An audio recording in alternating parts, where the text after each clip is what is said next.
My parents demanded I lend them $50,000 for their business, tried to guilt me into giving it, and called me selfish for refusing. Here's how I stood my ground. Alright, so I've got a family situation that has me absolutely furious, but at the same time, I feel so damn vindicated. I'm finally at a point where I can say I stood my ground, and I don't regret it for a second. I need to share this, and trust me, it's a wild ride. I, 29F, am the youngest of 3 kids. You'd think that would mean I was the favorite, right? Well, let me tell you, growing up, it was the exact opposite. My parents, especially my mom, always played favorites, and guess who wasn't the favorite? That's right, me. From the get-go, my older siblings, my brother, 34, and my sister, 31, could do no wrong in my parents' eyes. They got everything, special treatment, extra attention, even cash whenever they needed it. Me? I was expected to be the responsible one, the adult even when I was just a kid. But it wasn't like I ever got any extra praise or perks for being the perfect child. It was just expected. Let me give you a few examples. My brother was always in trouble.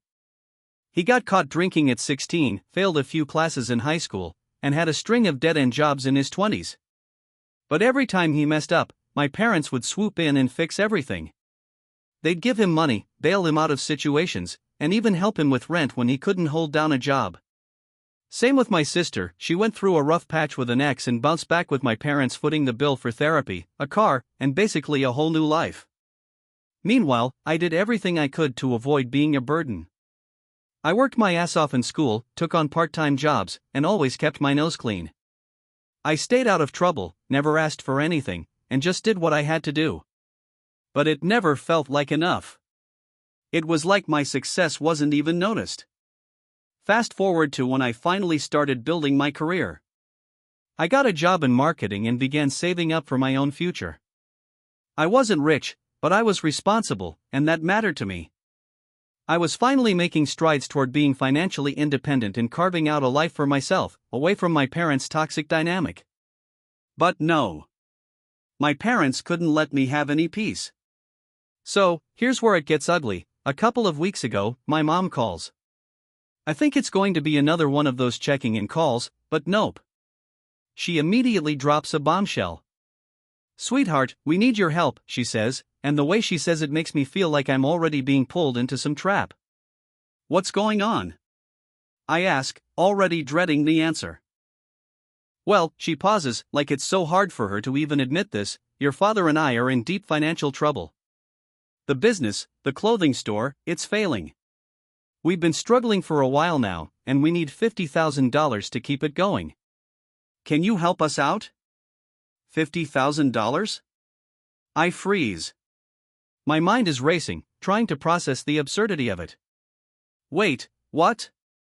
You need $50,000? For your store? But you've been talking about how it was doing fine. What happened?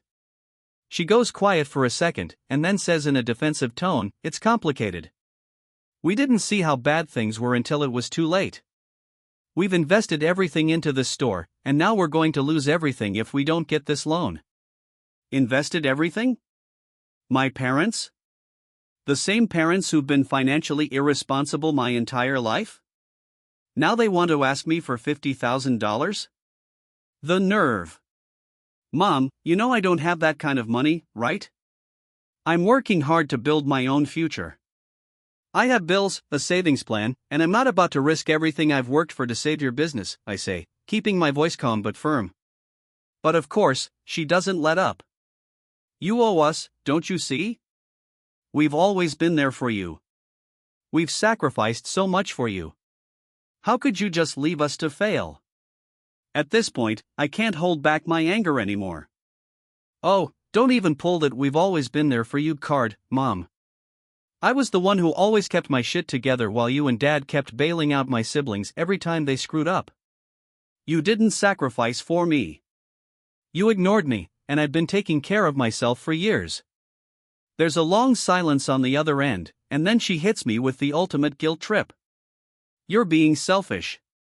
After everything we did for you, this is how you repay us?" The audacity. I can't believe she's guilt-tripping me when I've literally been the only one in this family who hasn't needed to be bailed out. I'm not being selfish, I reply, my voice shaking with frustration. I'm being realistic. You two have always been reckless with money, and now you expect me to just swoop in and fix everything? That's not how this works. I hang up before she can say anything else. And I'm seething. I can't believe the nerve of them, thinking I should just drop everything and solve their problems for them when they've never done anything but enable my siblings' screw-ups. The next day, my dad calls. And he's even more entitled than my mom. Kiddo, your mom told me you're not going to help us, he says, clearly pissed. No, I'm not, I reply flatly. I don't have $50,000, and I'm not throwing away my future to save your failed business. I'm not the one who made bad decisions. You two did. You don't understand what we're going through. This is everything to us, he says, his voice rising in anger. We've always been there for you. You owe us this. You owe it to us because we gave you everything. Everything? Are you serious? You gave my siblings everything. But you never did anything for me except demand I be perfect. And now you want me to risk everything for you? I can feel my blood boiling. This is your problem. Not mine. He stays silent for a long time, and then mutters, fine. Don't help us then. And that was it. They didn't try to contact me for a couple of days, and I thought maybe they were letting it go. But then came the relentless texts, the guilt, the blaming. You're so selfish, they wrote. How could you leave us to fail? I couldn't believe it. They were twisting this to make it sound like I was the villain when they were the ones who had been irresponsible all along. But I stayed strong. I refused to back down. I didn't let their guilt trip affect me. I wasn't going to lose everything I worked for just to clean up their mess. A week later, my parents finally admitted that they couldn't secure the loan. Their business went under, and they had to close it down. I honestly wasn't surprised. They'd been living in denial for so long, and now they had to face the reality of their bad decisions. They tried to act like it was just some bad luck, but I wasn't buying it. They never listened to anyone, never made a plan, and never thought ahead. It was their mess, and they had to clean it up. A few days after they closed the store, my mom called again, but this time, her voice was softer, almost apologetic. We were wrong, she says. We shouldn't have asked you for that money. We were just desperate. I don't know what I was expecting, but I wasn't going to give in. I didn't care about their apology anymore. They'd shown me who they really were. Yeah, you were wrong. But it's too late now, I said, cutting her off. I've moved on. You made your choices, and now you have to live with them. She was quiet for a long time before saying, I understand. I really do. And that was it. They learned the hard way. They couldn't blame anyone but themselves. I'm not sorry for standing up for myself. I'm not sorry for not helping. If they thought they could guilt me into fixing their mess, they were dead wrong. In the end, I'm still on track to buy a house, still building my future, and still taking care of myself. My parents? Well, they learned a tough lesson: bad choices have consequences. And me? I've got no regrets. None at all. Update. It's been a few months since I stood my ground and refused to help my parents with their business debt, and I just wanted to give a quick update. As expected, my parents' store didn't survive. They tried to secure loans from other family members, but no one was willing to help after seeing how irresponsible they had been. They had to close the business for good, and now they're dealing with the fallout, mounting debt and no backup plan. The whole situation has been a wake-up call for me. While I've been moving forward with my career and sticking to my financial goals, it's been tough seeing my parents continue to make poor decisions. They've tried to keep their hopes up by talking about starting another business, but frankly, I'm not convinced they've learned anything. I'm not getting involved in any more of their financial messes. A few relatives have reached out to me, and it turns out they had been asked to lend money too. They all expressed relief that I didn't cave in, as they could see how desperate my parents were becoming. It feels validating to know that I wasn't the only one who saw through their manipulative tactics. My stance hasn't changed. I'm still focused on my own future and keeping my boundaries clear. I don't regret standing up for myself, and it's made me more confident in making tough decisions. In the end, they have to face the consequences of their choices, not me. Thanks again for all the support, and I'll update again if anything significant happens. My parents defended my brother's $40,000 debt, tried to access my bank account, and called me selfish for refusing. Here's how I stood my ground. Okay, so this is a doozy, and I've been sitting on this for a while, trying to figure out how to even start writing it. I think it's time I finally tell the story of how I stood my ground when my family tried to pull me into a financial mess I didn't create, and how I ended up being called selfish for refusing to help. I, 28F, have an older brother, Danny, 32M. And let me tell you, Danny has always been the troublemaker of the family.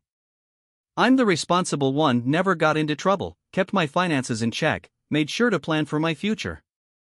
Meanwhile, Danny's entire adult life has been a series of bad financial decisions.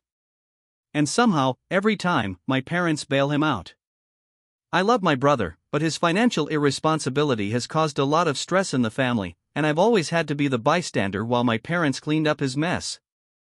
He's been in and out of debt for years, but this time was different. So here's how it all started. A few weeks ago, I'm going about my day when I get a call from my mom. At first, I thought nothing of it, she calls all the time. But there was something in her voice when I answered that immediately set off alarm bells. She was upset. "Sweetheart, I need to talk to you about something important," she said, and I could hear the strain in her voice. "Is everything okay?" I asked, already feeling my heart race. She paused, and I could tell she was trying to find the right words. "It's Danny.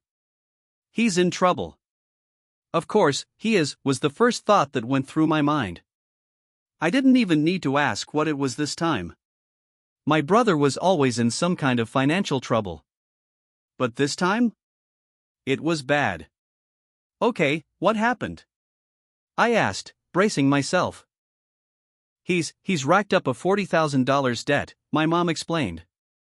And he doesn't know what to do. We don't know how to help him, but we're hoping you could. I felt my stomach twist. $40,000? I've worked hard to save for my future, things like buying a house, building an emergency fund, and paying off my student loans, and now my parents were asking me to bail out my brother. I couldn't even comprehend it. This wasn't a few $1,000s, it was $40,000. I didn't have that kind of money, and even if I did, I sure as hell wasn't going to use it to fix my brother's mistakes. I took a deep breath and said, "Mom, I'm really sorry, but I can't do that. I can't give him that kind of money. I don't have it, and even if I did, I've worked so hard to build up my savings. I can't just throw it away." There was a pause on the other end of the line. And then she said something that made my heart drop, "But sweetheart, you're our daughter. You can't just let him fall." I was furious but tried to keep my cool. "Mom, I'm not letting him fall. I'm not going to give him $40,000 to bail him out of his own poor choices. This isn't about him falling, this is about him taking responsibility for his actions." My mom didn't take it well. "You're just going to let your brother lose everything? We've always helped you when you needed it. Why can't you do the same for your family?" The guilt trip was on full blast, and I could feel the pressure mounting. But I had to stay strong. I knew that if I gave in, I'd be enabling Danny's behavior. I couldn't be the one to fix everything every time something went wrong. "I'm not saying I don't care," I said, my voice firm. "But I can't keep bailing him out. He needs to deal with the consequences of his actions. I've worked hard for what I have, and I won't risk it all because he refuses to learn from his mistakes." My mom was quiet for a long time after that. "I don't understand. Why are you being so selfish?" she finally asked. "Family should help each other. You're turning your back on us." That hurt. It really did. I thought my family would understand that I couldn't jeopardize my future just to fix Danny's mess. But at that moment, I realized just how deep the expectations ran. In their eyes, I was the one who should always step in, always sacrifice my own well-being for theirs. I'm not being selfish, Mom. I'm protecting my future. And I'm not going to apologize for that. We ended the conversation with a lot of tension in the air, and I felt terrible. I wanted to help, but I knew I couldn't. The guilt gnawed me, but I kept reminding myself that this was for the best. Danny needed to learn that actions had consequences. A few days later, I got another call, this time from my dad. I knew it was coming. "Hey kiddo," my dad's voice came through, softer than usual. "We need to talk." The first words out of his mouth were exactly what I'd been dreading. "Your mom told me you won't help with Danny's debt. You know how much we've helped you. Now it's your turn." I didn't even need to ask. I already knew where this was going. And again, I said the same thing: "I'm sorry, but I can't. I've worked hard for what I've got, and I can't just hand over all my savings to help Danny." But then came the kicker. My dad said, "Don't you care about family? You're going to let your brother lose everything because you're too selfish to help?" That word again. Selfish. It cut deep. But I wasn't going to back down. I care about my family. But I have to take care of myself too. And if that means letting Danny face the consequences of his actions, then that's what needs to happen. After that conversation, things got really tense. My parents weren't speaking to me as much, and when we did talk, it was filled with awkward silences and passive-aggressive comments. My brother didn't reach out at all. It felt like everyone was waiting for me to cave and just hand over the money. But I didn't. I wouldn't. Then, the situation took an unexpected turn. About a month later, my mom called me again. This time, she had an even more ridiculous idea. "Sweetheart, maybe we could access your bank account directly? We can take care of it for you, and you can pay us back later." I was floored. Access my bank account? Are you serious? No, Mom. That's not happening. I've worked hard for my savings, and I'm not giving anyone access to it. Not you, not Danny, not anyone. There was a long pause, and then she just sighed. "I don't know what to say. I thought you'd help us, but I guess I was wrong." That was the last straw. I hung up the phone, my heart racing. I felt like I had just been dragged through the mud, but I still felt like I was doing the right thing. Eventually, Danny came to me. He was upset, but not as angry as I thought he would be. He told me that he'd found a way to pay off the debt on his own. It took time, a lot of sacrifice, and some difficult decisions, but he managed to get back on track. It wasn't easy, and it wasn't pretty, but he learned the hard way that his actions had consequences. And you know what? It was the best thing that could have happened. For him, for me, and for our family. As for my parents, things have slowly started to improve. It's still awkward at times, and I know they don't fully agree with my decision, but they've started to understand. I'm still their daughter, and they're still my parents.